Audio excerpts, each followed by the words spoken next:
আমাকে জাস্ট 2টা বছর সময় দাও। 2 বছর?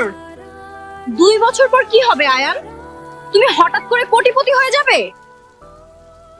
আমার বাবা আমার জন্য কানাডা ফেরত এক ছেলের সম্বন্ধ দেখেছেন। ওদের অনেক টাকা, স্ট্যাটাস আছে।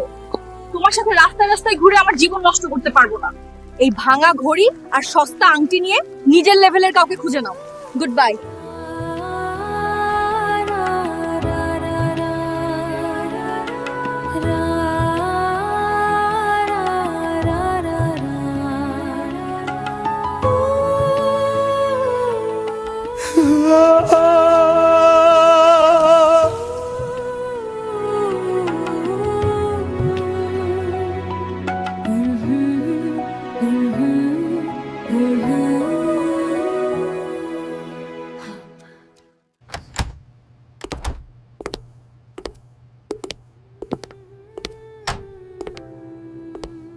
স্যার, অ্যাপেক্স টেকনোলজিসের ডিরেক্টররা এসেছেন।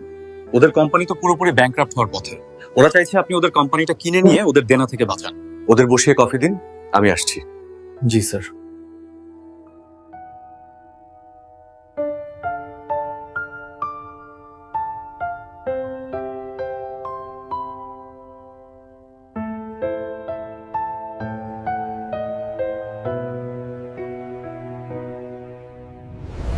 তোমার সাহস তো কম নয়।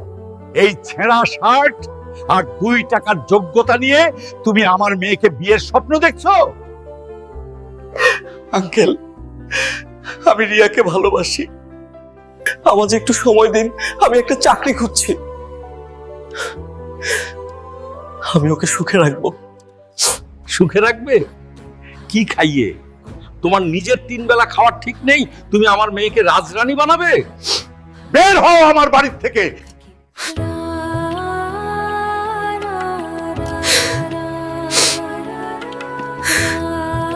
দারোয়ান, একে গলা ধাক্কা দিয়ে বের করে দাও।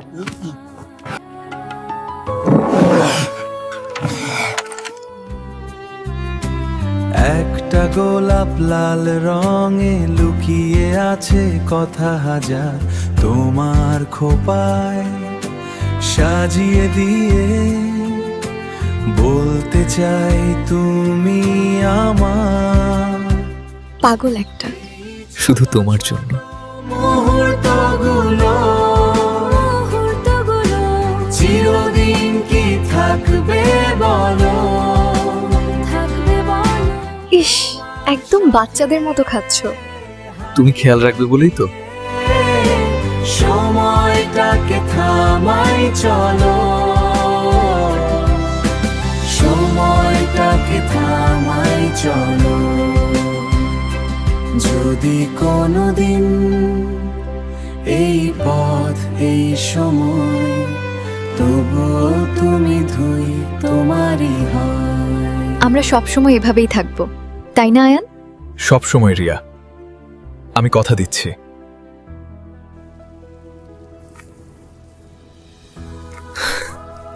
রিয়া, তুমিও আমাকে ভুল বুঝলে।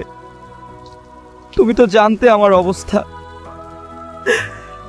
আমাকে জাস্ট 2টা বছর সময় দাও। 2 বছর? 2 বছর পর কি হবে আয়ান? তুমি হঠাৎ করে কোটিপতি হয়ে যাবে? দেখো, সিনেমা আর বাস্তব এক নয়। ভালোবাসা দিয়ে পেট ভরে না। কিন্তু তুমি তো আমাকে কথা দিয়েছিলে।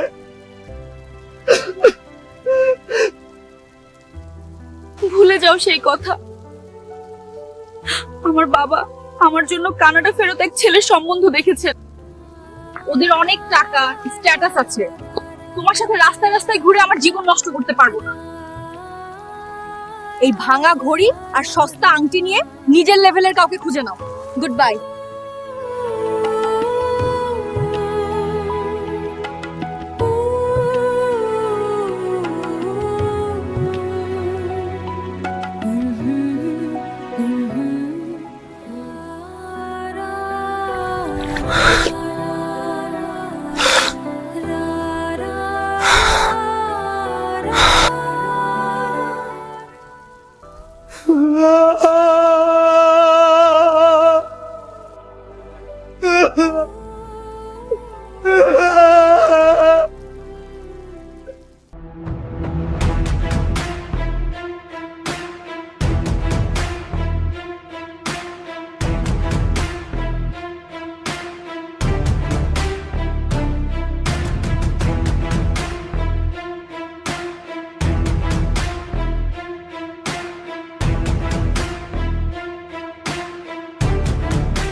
তুমি এখানে?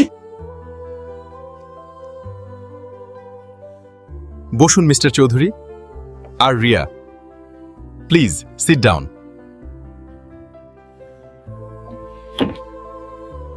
অবাক হচ্ছেন? আমি এ খান, অর্থাৎ আয়ান খান, এই কোম্পানির ফাউন্ডার এবং সিইও। আয়ান, তুমি এত বড় পজিশনে, আমি তো ভাবতেও পারিনি। ঠিকই বলেছেন রিয়া, আপনি ভাবতে পারেননি, কারণ আপনাদের চিন্তার দৌড় স্ন্যাপ ছেঁড়া শার্ট আর পকেটের টাকা পর্যন্তই ছিল। মানুষের জেদ আর পরিশ্রমকে মাপার যন্ত্র তো আপনাদের কাছে ছিল না। আয়ান, অতীতকে ভুলে যাও বাবা, আমাদের ক্ষমা করে দাও, আমাদের কোম্পানিটা বাঁচাও, নলে আমরা রাস্তায় বসে যাব। আঙ্কেল, 10 বছর আগে আপনি ঠিক এই কথাটাই বলেছিলেন, বের হও আমার বাড়ি থেকে, রাস্তায় গিয়ে দাঁড়াও। আজ সময় আপনাদের রাস্তায় এনে দাঁড় করিয়েছে। আয়ান, আমাকে মাফ করে দাও। আমি তখন স্ট্যাটাস আর টাকার মোহে অন্ধ ছিলাম। আমি আসলে ভুল করেছিলাম। রিয়া, মাফ আমি অনেক আগেই করে দিয়েছি, কারণ ওই দিন যদি তুমি আমাকে ওই অপমানটা না করতে, আমাকে ছুঁড়ে না ফেলতে, তবে আজকের এই আয়ান খান তৈরি হতো না। তোমার সেই অপমানটাই ছিল আমার সফলতার জ্বালানি। আমি আপনাদের কোম্পানিটা কিনে নিচ্ছি, আপনাদের সব দেনা আমি মিটিয়ে দিব। আয়ান, তুমি এত মহান। না আঙ্কেল, মহান হওয়ার জন্য নয়, আমি শুধু দেখাতে চেয়েছিলাম যোগ্যতা জন্মগত নয়, যোগ্যতা অর্জন করতে হয়। আর হ্যাঁ, এরপর থেকে কোনো সাধারণ বা গরিব মানুষের দিকে আঙুল তোলার আগে আজকের এই দিনটার কথা মনে রাখবেন।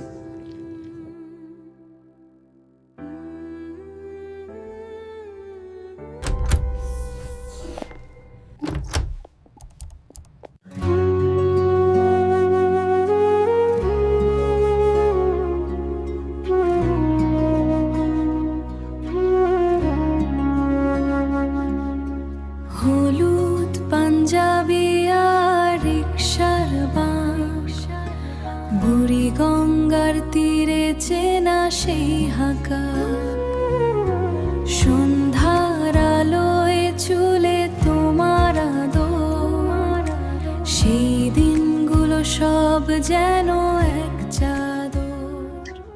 আঙ্কেল, যাওয়ার আগে আপনাদের সাথে একজনের পরিচয় করিয়ে দিই। ও হচ্ছে তানিয়া, আমার স্ত্রী। হ্যালো, আপনাদের কথা অনেক শুনেছি আয়নের কাছে। সন্ধ্যা হয়ে যাচ্ছে, আপনারা সাবধানে যাবেন।